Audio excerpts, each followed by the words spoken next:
আসসালামু আলাইকুম বন্ধুরা, কেমন আছেন সবাই? আশা করি সবাই ভালো আছেন। আমিও ভালো আছি আপনাদের দোয়ায় এবং ভালোবাসে। এখন হচ্ছে দুপুর বিকাল 4টা। এখন আমি চলে আসলাম কাঁঠাল গাছের কাছে, দেখি কি অবস্থা। এই যে দেখেন, মাশাআল্লাহ আমাদের গাছে অনেকগুলা কাঁঠাল ধরেছে, বাট দুর্ভাগ্যের বিষয় হলো কাঁঠালগুলা ফেটে যাচ্ছে। এই যে দেখেন,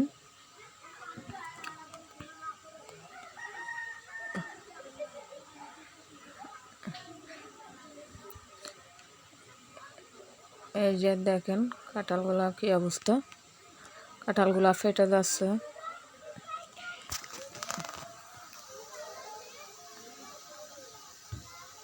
এগুলো এখনো ফাঁকে নাই বা অনেক দেরি আছে, ফাঁকতে আরো সময় লাগবে, বাট এমন হচ্ছে কেন বুঝতে পারতেছি না।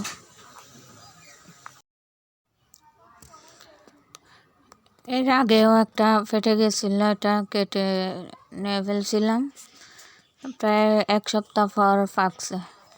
এগুলাও কেটে ফেলতে হবে, না হলে ফসে যাবে গাছের মধ্যে। দেখেন, এটা হচ্ছে আমাদের নতুন গাছ। এবার সহ 2বার কাঁঠাল ধরতেছে। প্রথম বছরে ধরছিল একটা, এবছর মাশাআল্লাহ 2টা ধরছে। এগুলা এই গাছটাতে প্রায় 8-10টা কাঁঠাল ধরছে, বাট কাঁঠালগুলো এমন হচ্ছে কেন বুঝতে পারতেছি না, ফেটে যাচ্ছে সব কাঁঠাল।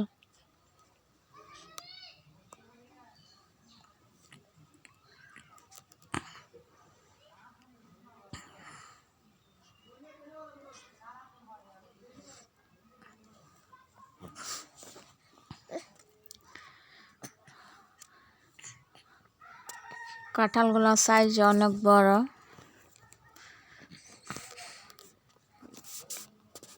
খেতেও কিন্তু অনেক মিষ্টি আমাদের কাঁঠালগুলা।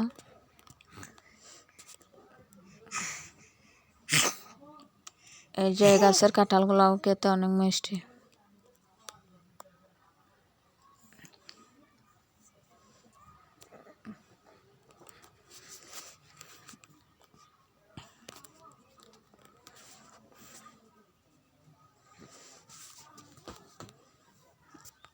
দুইটা কাঁঠালে একসাথে ফেটে গেছে।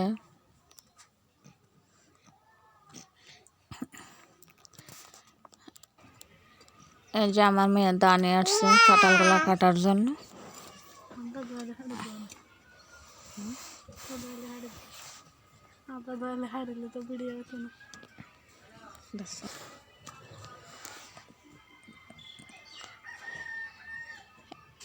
এটা কাটার জন্য একটা বস্তা লাগবে, বস্তার ভিতরে ঢুকিয়ে তারপর কাটতে হবে। যেহেতু কাঁঠালগুলো এমনিতে ফেটে গেছে, তারপর যদি কাটার সময় আবার মাটিতে পড়ে একেবারে নষ্ট হয়ে যাবে, তাই বস্তার ভিতর ঢুকিয়ে তারপর কাটতে হবে,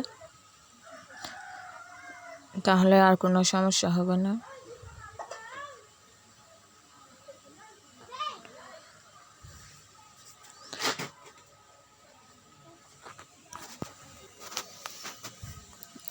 যে দেখেন, কাঁঠালটা এখন কেটে নেব আমি।